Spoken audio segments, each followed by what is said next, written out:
Okay, we're live again. Let's see what happens. Hi, everyone. I'm so sorry.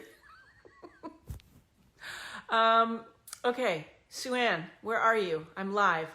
I'm trying again. Here we go. Okay. Go live with Suanne. Ad. Suanne? Waiting for Suanne Braun. Waiting. Oh my God, this might actually work, you guys. Waiting for Suanne Braun. Waiting. Oh my goodness gracious. Yay!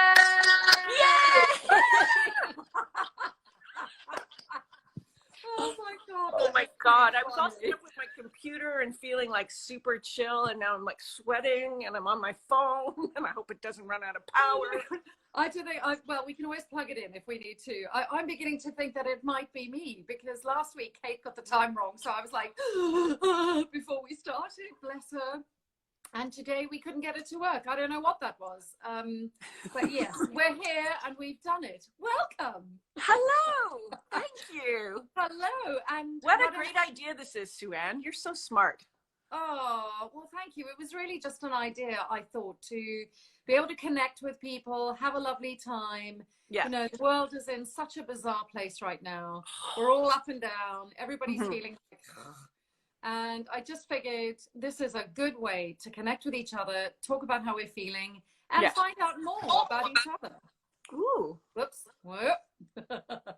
I'm on my phone, so it might get a little tipsy. That's all right. I like it. Yes, your hand might get tired though, because it's going to be quite long. Okay. So, well, as I said, it's an absolute treat to have the Grand Empress of golly, that's a lot of pressure. Who is not only an accomplished actress, but a director, a producer, a mother, a wife, a philanthropist, and in your own words, a goofball. Yes, most important one. Exactly. And I'm going to add to that and say, not only are you all those wonderful things, but you are also an outstanding convention companion and fellow wine drinker. Yes. I do miss those days. Oh, I do too. I'm currently not drinking at all, which I figure if I can survive lockdown and not drink, then there's pretty much hope for all of us. Good for you.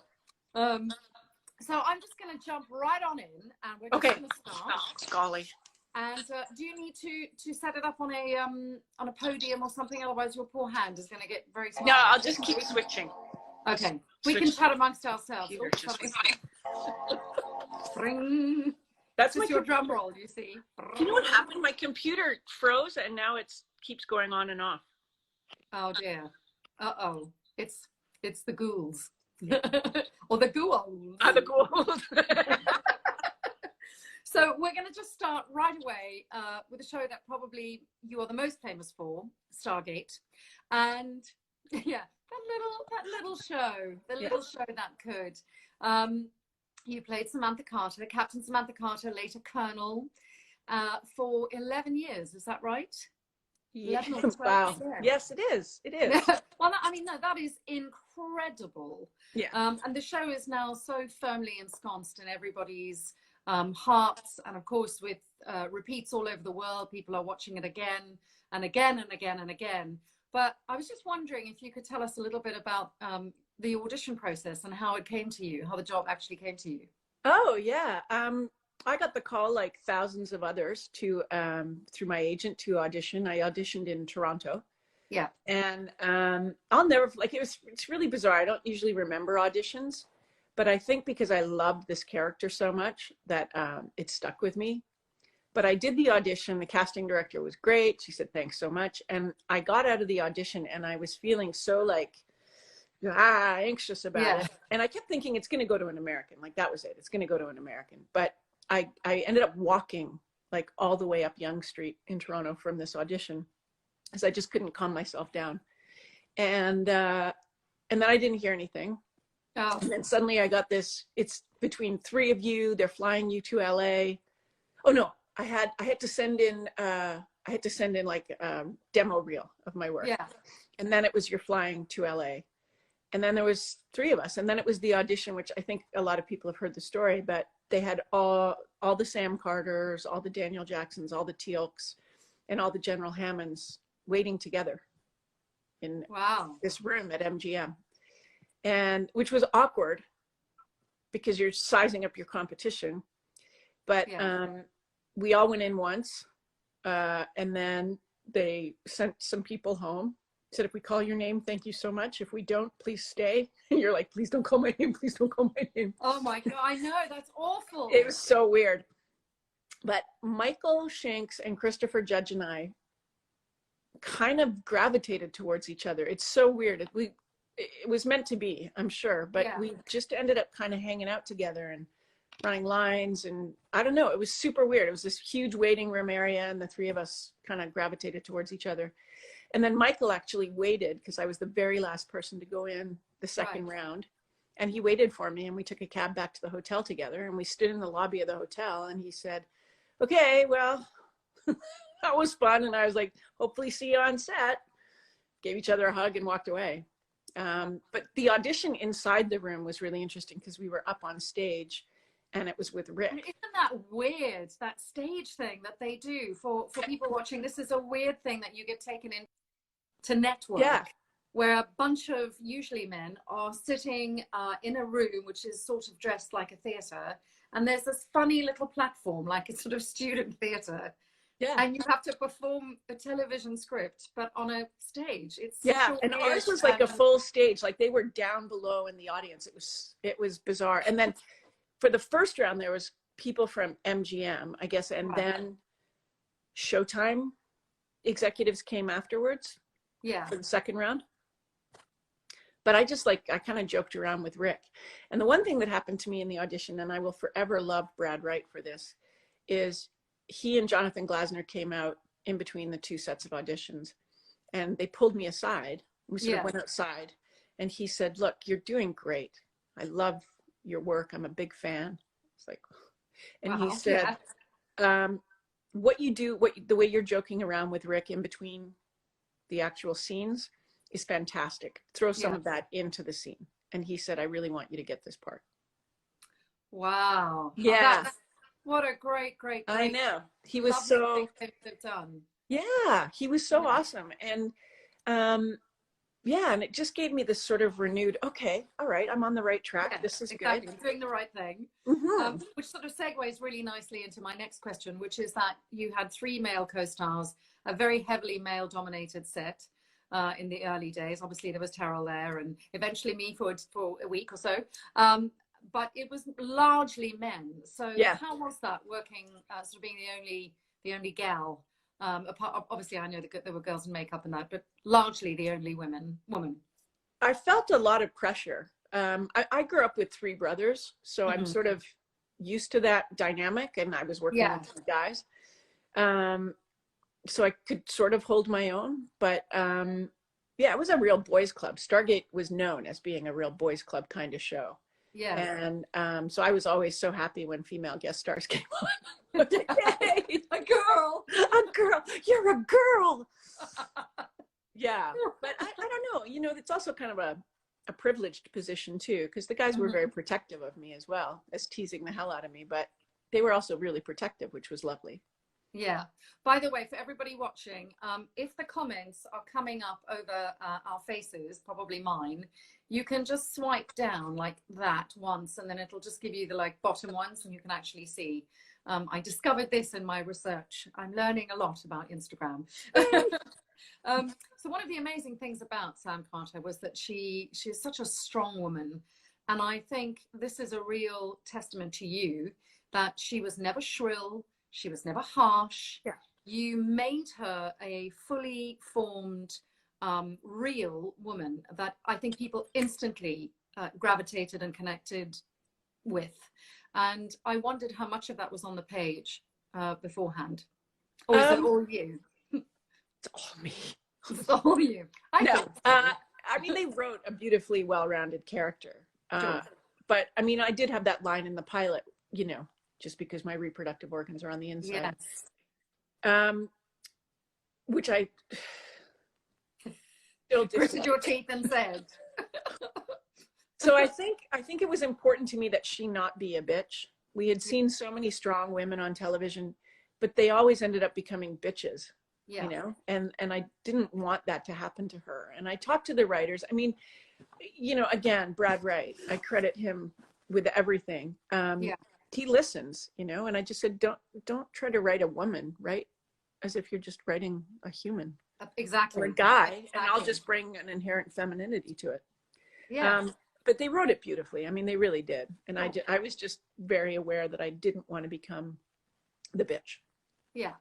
And I don't think you ever did. You just, you know, she was vulnerable, strong, yeah, lovable. I mean, all those things. So when was the first time that you kind of went, oh, we might have a hit on our hands? When would you remember that feeling of like, You know, honestly, not that I knew that it was a hit. I knew it was a big show when I first saw The Stargate. And Michael Shanks and I walked around the corner and discovered it. And it was like, oh my God, this is huge. Whoa. Yes. And then we sort of realized how big the production value was. Yes. That was like, that was a big, you know, sort of revelation. Yeah, yes. I remember too. When I went up for my week and had my costume fitting and all that, and same thing. And then they said, well, we're just going to take you out through the set. And there it was. And I was like, oh my God. Yeah, so it's really like quite, isn't it? Like it's quite awe-inspiring. And then, I mean, we knew after the pilot that the show was going to go for 2 seasons. Yeah. And I think that alone sort of gave us a good indication that, you know, we were in good hands. But I don't think I knew what a big hit it was until I went to my first convention. Yes. How was that experience? It was crazy. It was in England. It was a Wolf event. And we walked out on stage and there were so many people and they all started cheering. And I was like, I was looking around for the Beatles. I was like, the Beatles just come on stage. What's happening? So it was pretty crazy. And that was like, and then just to start to hear the stories from people and, you know, what the show has meant to them. And so, then it was, oh, this is a big deal. Yeah, I think that's one of the most extraordinary things about Stargate is that people who are watching it in 1997 are now having children. And so it has this enormously wide and varied fan base. And so loyal and supportive. I recently was recognized on an airplane by a little boy, and I sort of, he kept looking at me and then talking to his mum, and I was like, well, I got stuff in my teeth, what's happening? You know? And on an airplane, it was a pre-COVID world when we weren't social distancing at all. You know? Right. And suddenly the mother came up and said, excuse me, are you Hathor from Stargate? And my jaw nearly hit the floor because I was like, and I said, yes. And she went, my son recognized you and we love the show. And because I was like, but he's 11 or 10, what? And of course, that was it. They were having kids and introducing it. So a whole new generation is seeing it now. And I think that it never took itself seriously, Stargate, or too seriously. I mean, it had obviously lots of factual things in it. Yeah, but it also had a real sense of humor. And I think that that was in large part because of Rick. Because he refused to play the jarhead, as he called it. He just didn't want to be that military. So you could see it grow through the course of the seasons as Rick became more and more Rick. But yeah, I think that that's part of what made it kind of accessible too, is that we were fallible and we were a bit goofy at times. And I think that sense of fun, you know, it wasn't this really rigid sci-fi. It had a lot of science in it, which was wonderful, but it also, it had a good sense of humor. Yeah, and I think that's probably one of the things that's made it endure so long, you know, for as long as it has. So you're one of the sorry, you were going to say something. Go ahead. I was going to say you're one of the few people who got to be in all 3 series in SG1, Atlantis, and Universe. And I'm not going to ask you which was your favorite because that's a bit like choosing your favorite children. But I wondered if you could share with us a sort of special moment from each of the series from the franchise. Oh my gosh, there's so many. I would go back to the pilot on Stargate and just our first day of filming, which we had to reshoot because it poured rain and it was so cold on the mountain that the rain became hail and it was pinging off our helmets. And it was the big escape scene from the prison. So we had all these background people running in the cold. It was just so nutty. Yeah. But it was one of those moments where I sort of looked at Michael and Chris and went, oh my God, this is huge. You know, like another one when Michael and I were running through the woods with our guns out, and we looked at each other and we just burst out laughing because we felt like little kids. Yeah. So yeah, but I mean, there's so many from Stargate. There's so many lovely moments. From Atlantis, it was shooting the episode Trio with Jewel State and David Hewlett.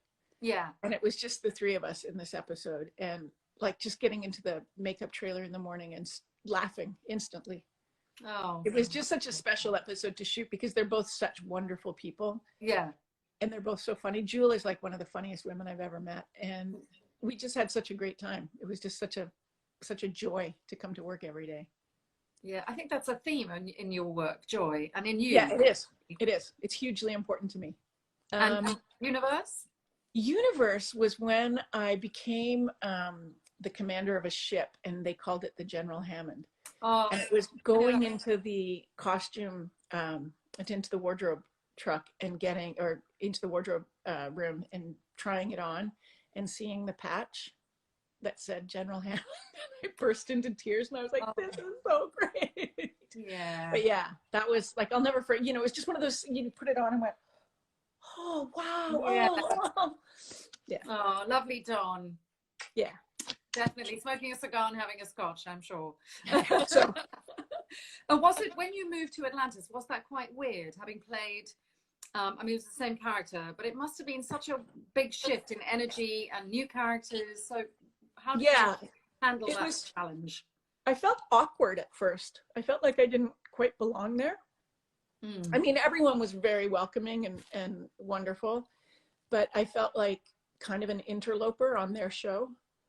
And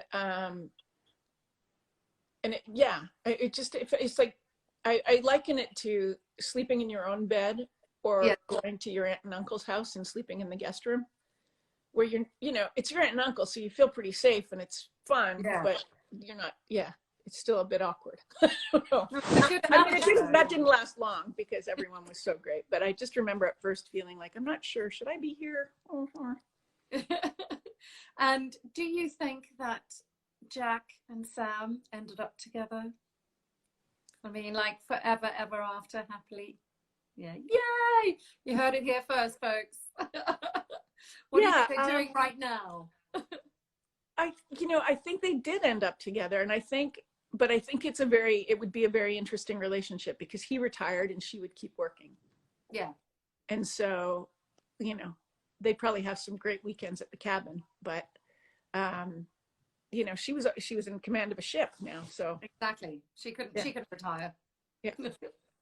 And tell us about your final day on SG1. Like, do you have any really vivid memories from that? Yeah. It was so surreal to go in that day, and I think we were all really nervous about it and like sort of anticipating that it was going to be a day full of tears. And we ended up shooting really late, like to 3 a.m. or something. But what Rob Cooper directed the episode, and what he did, which was really smart, was he made the very last scene we shot, and the very last thing you ever see is us going through the gate. And he made that the very last, I want to cry now. I mean, you can see pictures from it. Christopher couldn't stop crying. I couldn't stop crying. Michael couldn't stop crying. Claudia and Ben were both kind of like, oh my God, like, understanding the magnitude of it. Yeah. But it was, and then when we were about to shoot it, all these people who had worked on the show over the course of the last decade came to the studio at like 3 a.m. and hung out and waited. And so when Rob Cooper yelled cut, there was like the whole decade-long Stargate family in the gate room, just bawling and clapping and hugging. And then Michael, Christopher, and I snuck up into the briefing room, looked down on the gate, and sort of looked at each other and went, "Oh, that happened." Yeah.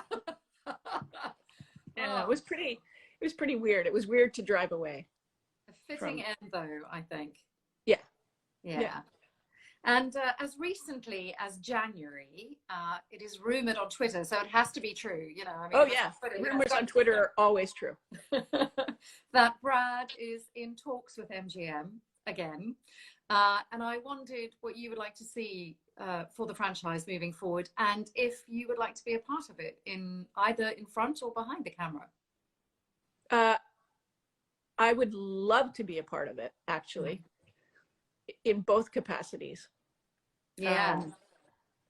I'd love to be able to direct some, but I'd love for Sam Carter to make some appearance somewhere. I think it would be, you know, I think it would be great. It's really funny because at first when I heard like, oh, they might resurrect it, I was like, oh, come on, it's done. It's done. Yeah. But then I was like, wait a second. And it would be a new incarnation of it. You know, it would be the fourth in the franchise. Yeah. But what a great place to revisit. Like, why wouldn't I? You know, I think we and need to work with Brad again. What's that? I said, I think we need a showdown. Oh, yes. Yes. And so now we're going to move swiftly along to another incredibly strong, powerful woman that you played in Sanctuary, but completely different to Sam. Yeah. So tell us a little bit about Dr. Helen Magnus, for those who don't know, for those who've been living under a rock and don't know. Yeah, where you been? Exactly. Oh my gosh, I loved her. She was such an enigma to me. I loved her strength, and I loved being the two different versions of her, the younger Helen when we went into flashbacks, and then the present day. I loved her complexity. Damien Kindler wrote this as a spec script and then showed it to Martin Wood and I, and we all kind of went, ooh, this could be really interesting. Yeah. And what I loved about it was Helen. I mean, I was like, oh my God, I would kill to play this part. And it seemed like the right, you know, Sam Carter was so perfect for me at that time of my life. Yeah. And Helen was perfect for me, you know, 11 years later. Just a bit more gravitas and a bit more complex and a bit darker. Yeah. You know?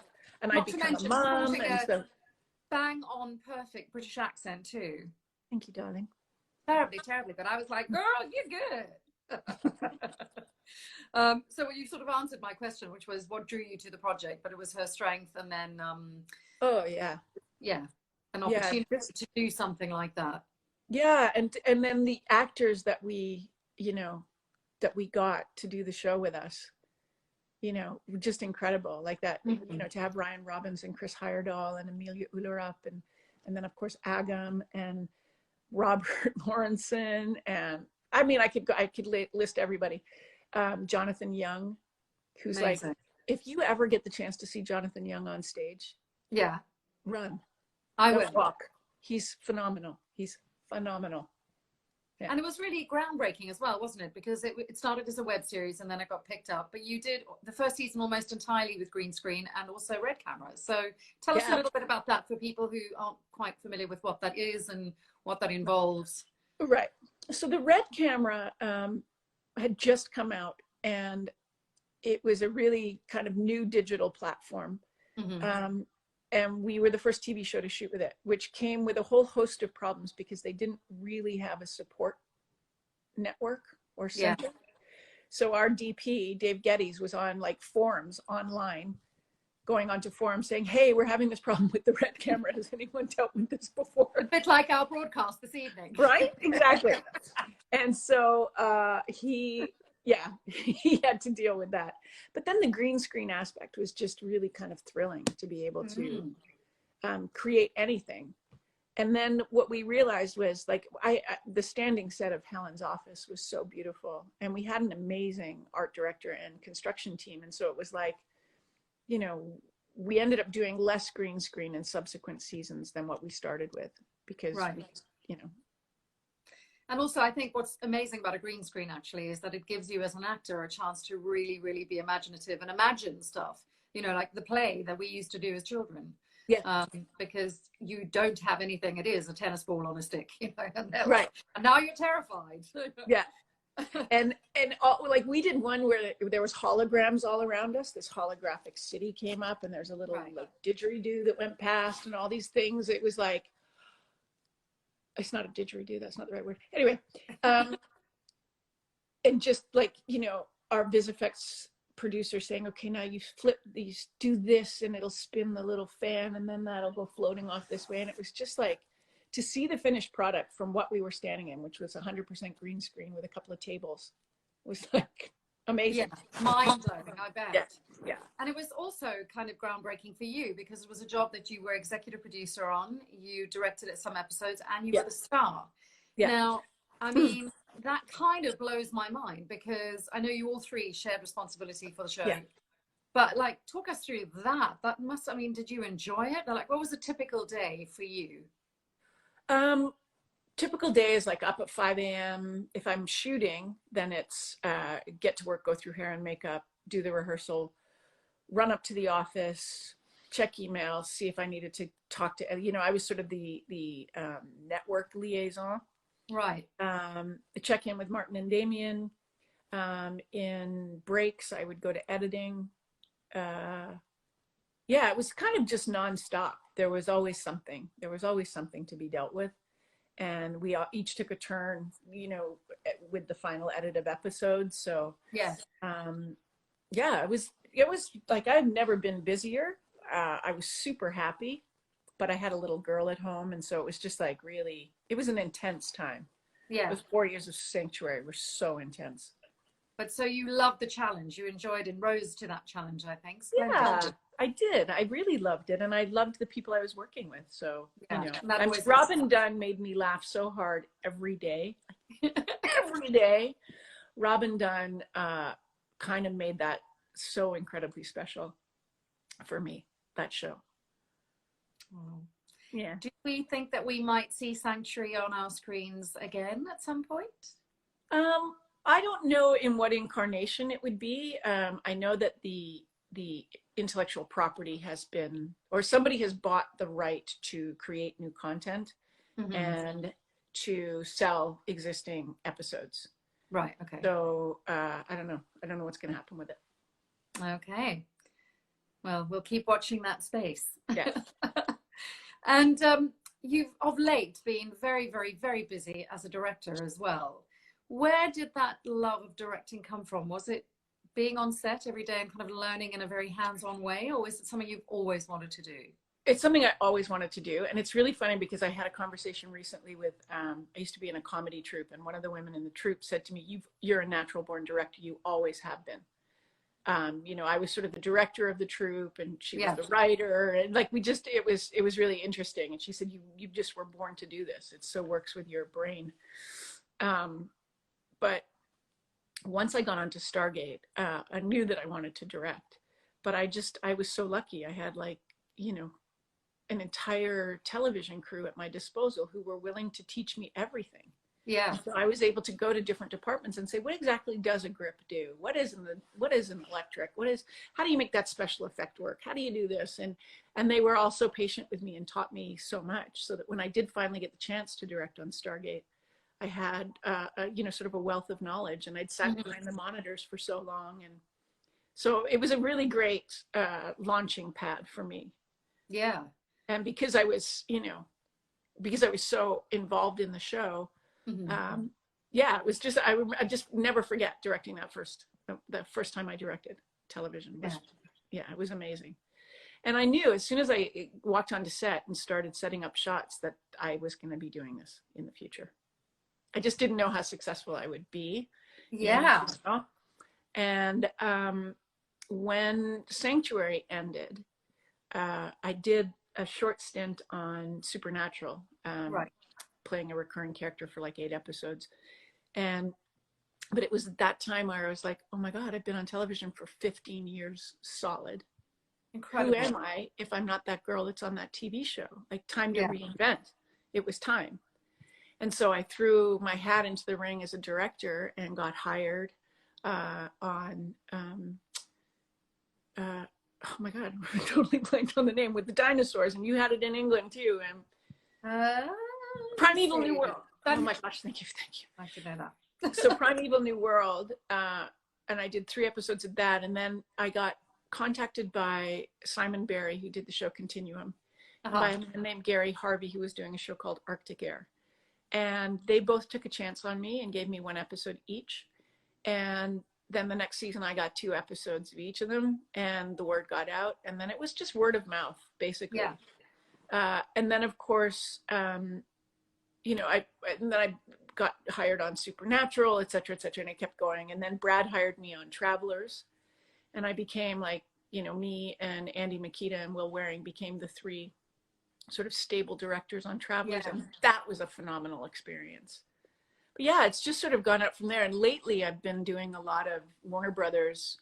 I know. You've done everything from Stargate, Travelers, Continuum, Van Helsing, and then Blind Spot, and with an E, and very lately Batwoman. So how do you prepare for all those different genres? You watch it, a lot of the shows, you see how they're shot, you know, because I did The Flash just before I did Batwoman. Yes. And they're different shows. And prior to that, I did Sabrina, The Chilling Adventures of Sabrina, which is another completely different show. Yeah. So it's just watching the shows and sort of figuring out the style of the show and the pace of the show. And then it's really just based on your script. And Anne with an E was like such a gift. I love that show so much. I love that show. Oh, it's so... Moira Walley-Beckett, who was the executive producer and showrunner and creator of this version of Anne with an E. She was on Breaking Bad, right? She was a producer writer on Breaking Bad. She won Emmys, Peabodys. I mean, the woman is one of my superheroes. Yeah. So I remember I was in Toronto directing Dark Matter, and I got asked to interview with Miranda de Poncier and Moira Walley-Beckett. And I was like, oh my God, okay. So I went and had this great interview with them and sort of, you know, crossed my fingers. And then I got hired, and I got hired to do the season finale in season 1. And then I did 2 episodes in season 2 and 2 episodes in season 3. And yeah, it was phenomenal. It's a great show. Sorry, I'm Mike. sad it ended. Somebody's trying to send an email to me, and I'm like, don't do that now. Don't do that now. You're busy. Exactly. I'm in the middle of something. Now, normally we allow the last 15 minutes for fans to ask questions, and I'm sure there are tons of questions. However, I think we started a bit later, so I'm going to quickly race through. Do you remember what time we started? Because Instagram will cut us off anyway after an hour. Oh, they will? Oh, dear. Okay. Yeah. I don't know what time we started. Anyone out there remember what time we started this last? I think it was about 10 past. So, okay. Let's quickly, I'm going to just say, I know that you've been nominated very recently for Anne with an E, and because of the COVID outbreak, they've had to rejig things. So we just, you know, everyone is sending you great luck and sincerely. Thank you. Hope, that's really crazy, Anne with an E, that nomination, because I'm nominated with a couple of women who have been my heroes for so long, Ann Wheeler and Helen Shaver. And Helen was like so supportive of me when I first started directing, because she was directing Poltergeist at the time. And Ann Wheeler is someone I've gone to when I've had, you know, issues or questions or when I need a boost. Ann Wheeler has been there for me. And so to be in the same category as those two was pretty amazing. Oh, well, keep us blown away. As I said earlier, you have a sort of innate joy that just comes out, and it really comes across. And you're also a bloody brilliant comedian. And you'd mentioned Random Act. So any desire to return to your comedic roots? Oh, yeah. Absolutely. Yeah, absolutely. I mean, I'm always doing a comedy routine when I'm on set, but yeah, I would love to go back to that. I would love to get back on stage too. I think it's time for me to do that. Yes. Okay. So producers, anybody watching this? Oh, gorgeous Amanda wants to get back on stage. Come on. Me. What's next for you? What's on your bucket list and that you still want to do and achieve? There's a show that I've been working on for a long time with a writing partner in San Francisco that I would love to bring to fruition, a television series. Mm-hmm. I'd love to do a film. I think it's time for me to direct long format. Yes. So I would love to direct a feature. And I want to get back on stage. So brilliant. Well, let's make sure that those things happen. I love it. Let's make sure that those things happen. Now, just before we hand over to the fans, bear with me 1 second because I have to get this up. I was told that you are a big Coronation Street fan. Is that correct?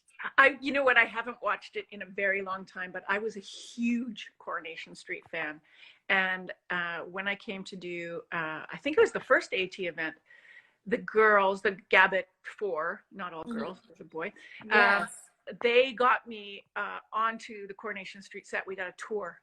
Oh, amazing. Set, and I pulled a pint in the Rovers, and I freaked out. I touched the cobbles. I was like, oh, go. Well, I have a little something for you. I'm going to have to try and do this in a better way. I hope you can see this and hear it. Let's get all the volume right up.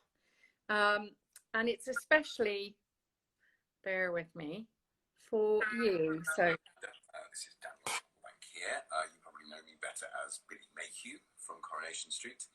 I'm hoping that this lockdown will be over and done with as soon as possible so we can all get back to work and you can continue to watch your favourite show. I hope you're well and safe and look after yourself. Isn't that lovely? The legend. Especially for you. How did you do that? Honey, I'm a goddess, you know. I aim to please. Oh my God, thank you. Oh, it's a pleasure. I'll send it to you if you'd like. Okay. Now, last thing, and I just wanted to touch very, very briefly on Gabbett because your sort of charity work has been extraordinary. Sorry, I'm still a bit. she's verklempt, everyone. She's overcome. Your charity work is really quite inspirational, and a lot of that I think has come, hasn't it, from your undying, unwavering support from your many legion of fans.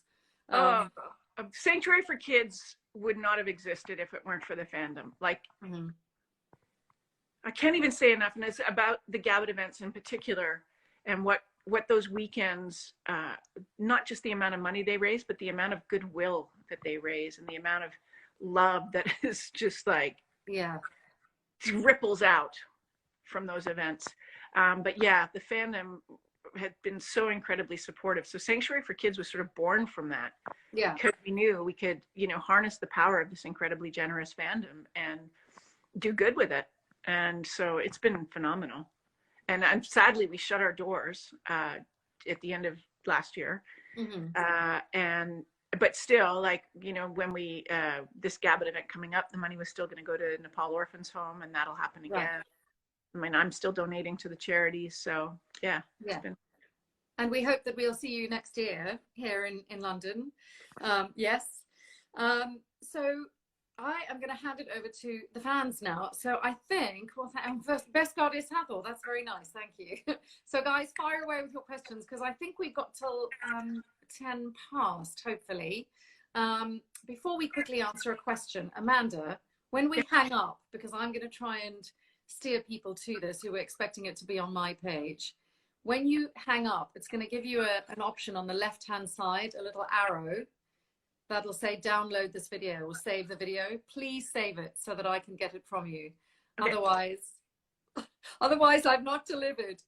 Right, okay, hang on. I'm going to just try and see. So bear with me. Did you direct, hi Amanda, did you direct an episode of the season 7 of The 100? I'm a super fan from Belark. Is I'm saying that right? So thank you for the amazing scene in season 6. Yeah, I didn't direct in season 7 because I was booked. So, but I did direct in season 6, and I loved it. What a crazy show that is to work on. So much fun. And crazy how? Was that? Crazy how? It was just big in scope, big in extras, big in, it was just a big show, and it was a big episode. And I got to work with J.R. Bourne. I got to boss him around, which was super fun. Always fun to boss actors around, right? Right. So a question here, what mementos, if any, have you taken from the shows that you have worked on, and what is your favorite? I haven't taken a lot. I took my Stargate jacket, my Sam Carter jacket. And then I took some things from Helen Magnus's desk. and a couple of her suits. Oh yes, you gotta get the clothes. The clothes, right? Well, because the clothes are made for you, aren't they? So it's like it's mad not to. Yeah. But yeah, I didn't take a lot from that. I took a couple of knickknacks from Helen's desk. Right. Yeah. We have here, how was your experience on Blind Spot in New York? Oh my gosh, that was amazing. I'd never shot in New York before, so I was really excited to be there. They put me up in this little apartment in Brooklyn, which was awesome. Yeah. Cool fact, John Lennox, who was one of the producers on yes! Stars, John lived like 10 minutes away because he was executive producing Remy Malek's show. Yes, Mr. Robot. Mr. Robot, thank you. That's it, yeah. So I saw John and his family every weekend. I just walk through Fort Greene Park and there he was. But yeah, I had a great time, and what was so cool was I got a lot of toys. Like, they didn't say no to anything. I was like, well, can I have an ultimate arm and a crane and a remote head on this camera, and can I have GoPros attached to the side of the truck, and can I? And they were like, yeah. Keep tapping. I was like, oh, okay, thank you. I'm trying to keep up with these questions, but they're scrolling really fast on my end. So who's the first person you're going to hug when social distancing is over? Who's the first person I'm going to hug? Yeah. Really hard? My mom. Yeah. Me too. Not your mom. That would be weird. I'm like a hugger. I'm a hugger. Yeah, me too. I always have been, awkwardly so sometimes. Yes. So yeah, and I really miss it. So I hug Olivia, like, poor kid. She's like every day. How does she feel about her mum being the grand empress of sci-fi? Has she watched all your episodes? Is she? Or no, mom? I'm mom, but she's really proud of me. Like, she'll watch, and she sees that I, occasionally I'll get recognized, and she's really proud of it. But she watches the shows I direct and talks about the shots that I've come up with, and performances. Does she have any desire to go into the business, do you think? She, at the age of 10, said that she wanted to be a graphic novelist and has sort of stuck to that path. And now she wants to create an animated series. She doesn't want to be in front of the camera. But yeah, she's like, it's crazy. She's really good. Oh, well, I look forward to seeing it. Right, let's have a quick look here. What stage play would you like to be in? That's a really good question. I don't know. Yeah, I don't know. I'd have to think about that. I had a thought for a long time of certain shows I wanted to do, but now I'm older, so I have to rethink. I think you'd be amazing in Chekhov. Any Chekhov. And I'd love to do Shakespeare again. I'd like to tread the boards and do some Shakespeare. Yeah, get the mouth around that. Somebody had a really good question here. Favorite episode of SG1. I don't know if you're willing to pick one. I mean, that's a lot in 11 years. Yeah, it's really hard. I mean, overall, I would say Heroes Part 1 and 2, just because of the story we told and the emotion of it and how it was shot. And it's just, I think that it's a great two-parter. It was really brought everyone out. So I would say that. I really enjoyed shooting Grace. Because I didn't have to put up with the boys. She's only kidding. I'm kidding. But Heroes overall, I would say. Oh, fantastic. Somebody's asked us, what's the best memory of us together? Like, of us working together. I mean, that's gone past now, but it was something like... Oh, you and I? Yes, I think they mean you and I. Let me see if I can find it. Somebody wants to know what? Can you tell us what it is? Oh my God, I keep jumping up. Where you found the Fountain of Youth? Where? I'd like to know where. I would like to. Laughter is the fountain of youth. I know. I'm like, don't I have filters on the live? I know, right? Nobody needs to see that here. Yes, it was. What is our favorite memory of us working together? Oh my gosh, you were such a sweetheart. I was so happy to have you there on the show. Thank you. My favorite memory is at that one convention. I can't even remember where we were, and you and I sat in my hotel room and just talked and talked. Germany. And talked and talked. Yes. Is it Germany? Oh my gosh. And you were telling me about that play in South Africa. Yes. Oh, that was so, that was such, I'll never forget that night. That was just really lovely. Me too. Yeah. It was really special. And I also remember very clearly being quite, it's quite weird when you have to play somebody sexy and kind of like, and like it doesn't come naturally to me. I'm always a bit like, Oh, totally. I hear you. I'm the same. I was a bit like, oh, I don't know. And there's so many guys and I'm half naked a lot and all that sort of thing. And then I met Very brave. You were so warm and welcoming. I mean, everyone was, but I just remember very clearly you were like, hi, I'm Amanda. And you came right up and you introduced yourself. And I was like, it's going to be okay. It's all going to be okay. We're going to live. Yes, exactly. Oh my God, I've missed so many questions. I'm so sorry, everyone. I think maybe because I can't control it, unfortunately, now, because it's not on my page, you have to save the video. I'll save and the then video. we'll have a look. Yeah, you can also save it and then save it to your stories, and then people can watch it for 24 hours. Which kiss was your favorite kiss with Richard Dean Anderson? All of them. Yeah. Oh, the one in Grace was pretty intense. That was pretty like sexy. Yeah. Yeah. He kind of grabbed my face and just like, oh, we're doing this. Okay. Who was your hero when you were growing up? Oh my gosh. Well, in terms of actors, Maggie Smith from The Prime of Miss Jean Brodie was like, I loved that film. That's a good play for you. Yeah, it would be awesome, actually. I'd love to do that. My grandmother, my mom's mom, Bibi, because she was so strong. Yeah. And so she's tiny woman. She lived to be 103 and a half. Wow. Yeah, the half was really important to her so she could outlive the Queen Mum. Like she wanted to beat her. My grandmother was she was born in 1901. She lived through 2 world wars. She immigrated to Canada at the age of 65. Like just crazy life that she lived. And she was just so funny and tough. And she had a huge crush on Richard Dean Anderson. Who did? She said, I don't understand your show, Mandy, but I like that Colonel fella. And then she said, which cracked me up because she was 98 at the time, she said, ooh, if I were 20 years younger. And I thought, you'd be 80 almost. You might want to be like, I don't know, 50 or 60 years younger. So Richard, to this day, Richard will still joke about that. I love that. Yeah. Gosh, these questions are coming past so fast. Funniest moments on the SG1 set for us both. That's a hard word. That is hard. There's so many. I know. That's a really hard one to answer in a kind of quick fire thing. Dream project to direct. Do you have a dream project that you'd like to direct?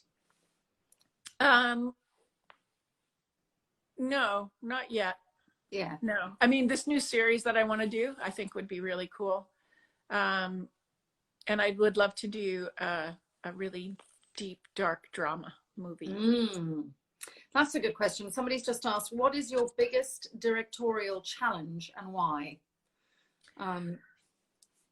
It really depends on the show. I think not so much now because I've done like 55 or 56 episodes of television, but when I first started, it was getting people to believe that Amanda, the actress, could direct, that I knew what I was doing.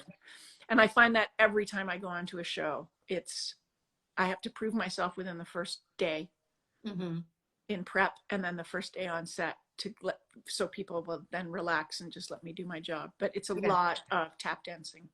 Yeah, I have to say, for anyone who hasn't watched it yet, head on over to YouTube and watch Amanda's Bite the Bullet.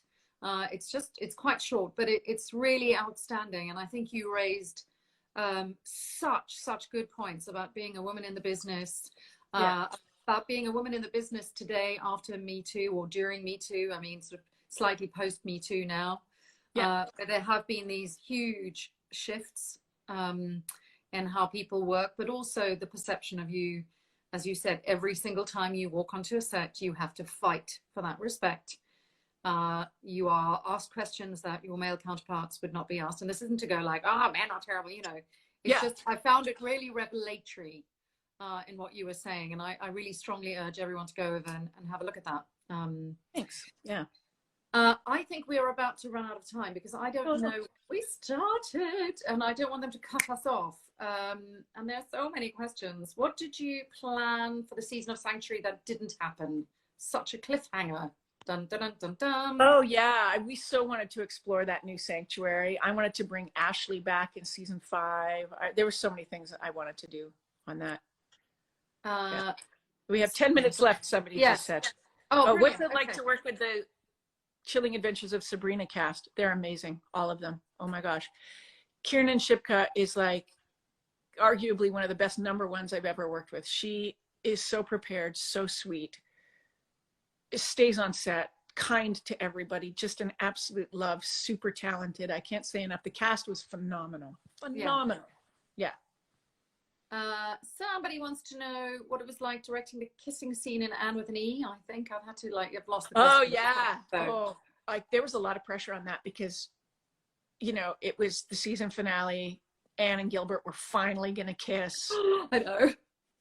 They were kind of awkward with each other about it, even though like they're friends, but they were just like, oh, here we go. And it was like, no, you know, like don't cover her face with your hand. And it became quite technical. But they were just, And we were with on set. Oh, there we go. You're back. Oh, sorry. It was so important to get that right. And I knew the enormity of it. And it was a huge day that day. And I was like, oh, I've got to give time for the kiss. I've got to give time for the kiss. Yeah. Yeah. Did you have as much fun punching Ball as it was fun to watch? Yes. I like punching Ball. I didn't like punching Cliff, but I liked punching Ball. Amanda didn't want to punch Cliff. No. Like, make that clear. Yeah, I loved it whenever I got to punch people. It's always fun. Oh, yeah. Punching is much more fun than the kissing, actually. Yeah. It's true. How was the Travelers directing and acting experience? Again, another show that I just lament the end of. Travelers was a really special show. Mm-hmm. Because of Brad Wright, just getting to work with him. But I love that man. Just the cast and the crew, and it was just so, I thought the stories were interesting. It was really an interesting show to shoot. And then the acting on it, Brad said, hey, will do you want to do this part? And I was like, well, it's like just one episode, right? Yeah. And I was super nervous because I had been a director on the show, and I wanted to do me as a director, not as an actor. And then I came in all made up, and I quite enjoyed it. I had a great time because, I was working with a great actor. But then I read it, and it's like, hey, wait a second. This is a cliffhanger, and it looks like she's coming back, Brad. So I had to film the scene where I died. Like, I directed that episode. And that was hard, directing and acting. It had been a while since. Lying on the floor dead in a pool of blood. And then, and then, wait, cut. Okay, how is that? It's like the one-man fringe show of but with a really great crew. I think we've probably got one. I'm going to do one more question because I want to sound off properly without us rushing. And there was a good question there asking what it's like working with the kids in Anne with an E. And I think that is quite interesting because there's so many rules now working with children. I just did a film called The Princess Switch, which is a really Christmas film, and lots of children. So there's so many. It's very different. It's a different experience working with kids. How did you find that directing? It is. You have to be really careful. And the time, we were always looking like, how old is she now? Is she 15 yet? Is she, because then the rules change depending on what age the kids are. And remembering with Amy Beth, because she's so mature and she's so well spoken, she's quite an articulate young woman, trying to remember, especially in that first season, that she was a kid. Yeah. She's 13, and just watching her grow up on the show and just being aware that no matter how mature these kids seem, they're still kids. But one of my favorite scenes was with all the girls in the boarding house in the final season, in the final episode. and just them giggling and laughing and being girls. And it was, yeah, but you just have to be more aware when you're working with kids about how you say things, about keeping a respectful set, keeping it a little quieter because they're going to bring so much energy in. And, yeah, but it's fun. On that note, a really huge thank you for taking time out of your day. Thank you. We made it work in the end. It was a little unconventional, but we will direct people to you, to your story. So save it, download, arrow at the top left, and then also save it to your story after that. And then people can watch it for a further 24 hours, and I'll direct people over to that. Thank you everyone for joining us. Thanks for coming out. So much. And Suanne, my love, I'll talk to you soon. Absolutely. Thank you so much. Mwah. Okay, bye, thank guys. you, everybody. Thank you so much for joining us. Thanks, guys. Bye. Take care. Stay safe. Lots of love. Yes, stay safe, everyone. Bye. Bye.